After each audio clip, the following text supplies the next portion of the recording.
8 કલાક વીજળી માટે આંદોલન કરી રહેલા ખેડૂતોને આખરે પીજીવીસીએલે લેખિત બાંહેધરી આપી કે હવે મળશે પૂરા 8 કલાક વીજળી અને અંતે ખેડૂતોએ સરકાર પર ભરોસો રાખીને આંદોલન સમેટવાનું નક્કી કર્યું। આંદોલનના 7 દિવસ જાણે એવું લાગ્યું કે ખેડૂતોએ 7 કોઠા વિંધ્યા હોય। પોલીસની સાથે ઘર્ષણ થયું, સરકાર સાથે ઘર્ષણ થયું, રસ્તા પર ઉતર્યા।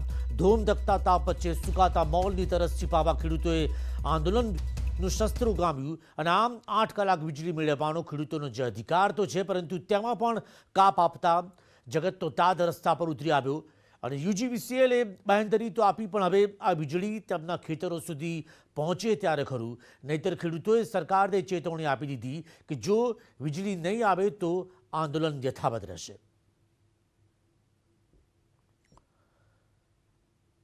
બનાસકાંઠાના ખેડૂતોએ આંદોલનમાં જોડાયા હતા અને તેઓ રસ્તા પર ઉતર્યા હતા। તેઓ દિવસ રાત સરકાર પાસે માંગણી કરતા નજરે પડ્યા હતા। તો અગાઉ પણ સમગ્ર રાજ્યમાં વીજળીને લઈને ખેડૂતોએ હલ્લાબોલ મચાવ્યો હતો। ગાંધીનગરના પેથાપુરમાં ખેડૂતોએ ટ્રેક્ટર રેલી કાઢી યુજીવીસીએલની કચેરીનો ઘેરાવ કર્યો અને ખેડૂતોને સતત 8 કલાક વીજળી આપવાની માંગ પર તેમણે કરી હતી।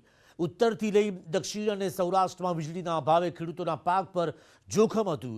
બનાસકાંઠાના દિયોદર અને કાંકરેજમાં ખેડૂતો પૂરતી વીજળી આપવાની માંગ સાથે ધરણા પર બેઠા હતા। આ તરફ રાજકોટની વાત કરીએ તો જેતપુરમાં પણ વીજ સંકટથી ત્રસ્ત ખેડૂતોએ પીજીવીસીએલ કચેરી પહોંચીને આવેદનપત્ર આપતા ઉપવાસ પર બેસવાની ચીમકી ઉચ્ચારી હતી। આમ અલગ અલગ વિસ્તારમાંથી જોવા મળ્યું હતું કે ખેડૂતો રસ્તા પર ઉતર્યા હતા અને તેમની એક જ માંગ હતી કે સરકાર 8 કલાક વીજળી આપો।